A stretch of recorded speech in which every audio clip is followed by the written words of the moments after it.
Hey guys, today I'm going to teach you about what effective communication is.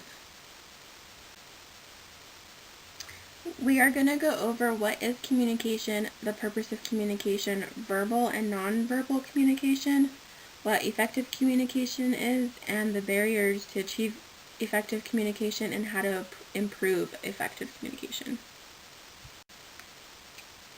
So what is communication? According to our textbook, communication often is defined as a sharing or exchange of information via a medium between a sender and a receiver. As indicated by this definition, information is not just shared, it is at times exchanged for something. In other words, communication can be tied to the expectations within the organization that there will be a quid pro quo in the process. Communication can be found in all aspects of life. This video itself is a form of communication. What is the purpose of communication? The purpose of communication is the exchange of information or passing of information, ideas, or thoughts from one person to another. Communication can be found in every aspect of life, whether it's your personal life, whether it's at school, whether it's your employment. The world would not be able to function without communication, and in fact, many of us would go stir crazy if we were unable to communicate with our loved ones. Verbal communication can often be identified as speaking to another, having a conversation face-to-face with an individual. Listening to the radio can be considered verbal communication, watching TV or Netflix, FaceTiming with a loved one, or even posting something on your social media can be considered verbal communication. Nonverbal communication can be identified as facial expressions, body gestures, making eye contact, or touching an individual. Oftentimes, when you're in a group and there's someone who has their arms folded and seems closed off, they're giving body gestures that they do not want to communicate with the group and would rather be silent than participate. So what is effective communication? Effective communication is a two-way process. It's when you, the receiver, are listening to what the sender is telling you, and that the sender is expressing whatever the message is that they are trying to send to the receiver. Oftentimes, this is where the barriers come into play when there is a message between a sender and a receiver. For whatever reason, there may be a mix-up in what the message is trying to truly say, and the receiver might interpret it a different way, and that's how we come upon barriers. There are certain skills or tools that you can use to avoid or decrease the barriers when trying to have effective communication. Some of those are having eye contact and allowing the receiver to be able to see your mouth so that they could even read your lips if needed.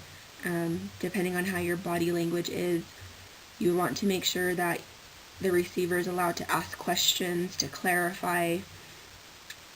You might want to have a friendly, outgoing, smiling personality so that the receiver can feel like they can ask you a question or to clarify if they didn't understand what you were truly saying. And as the sender, you can always ask the receiver if they understood what it was that you were trying to tell them. So what are these barriers? Communication barriers are the difficulties involved in the process of communication which distort the message being properly understood by the receiver. So in other words, whatever message is being sent from the sender to the receiver is interpreting it in a way that the sender did not mean for the receiver to interpret it. This can be found at any level of communication, whether it's in your personal life or at work. Oftentimes, it may just be the misunderstanding of a word. For example, there are multiple bulls, bowls, and balls. Those could be easily misunderstood depending on how you pronounce them, depending on if the individual was able to read your lips, if you were facing them, if you had food in your mouth. All of those things would be considered barriers. Having barriers is what is preventing us from having effective communication. These are some of the main barriers that we find when we are trying to have effective communication. There may be a language barrier, or there's noise in the background. You may be distracted and you're not truly listening to what the sender is trying to tell you. There may be a lack of interest in the topic, or you might feel uncomfortable having a conversation on a certain topic. All of these different barriers play a role when trying to have effective communication. So how do we overcome these barriers? How do we fix this? How do we have effective communication? In order to have effective communication, the number one rule is truly listening.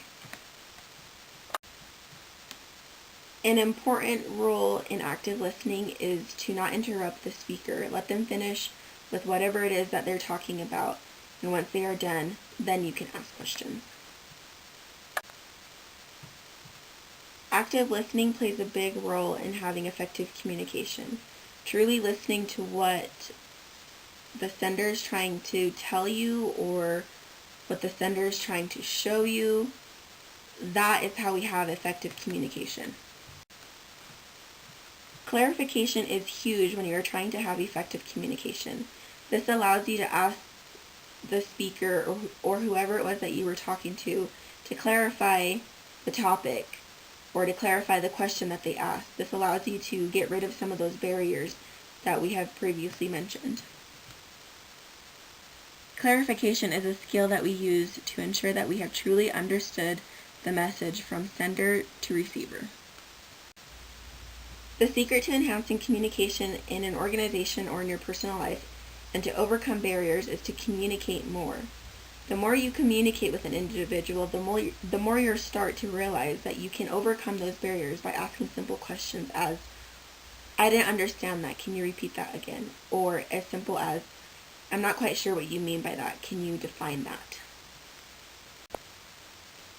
Communication is something that we use daily, at work, in our personal life, at school. It is important to remember that effective communication is the best kind of communication we can possibly have. When you're talking to someone, remember what those barriers that we went over and try to avoid them. Truly listen to the individual who is speaking, and if you need to ask questions, please ask them. This is the best way to have effective communication.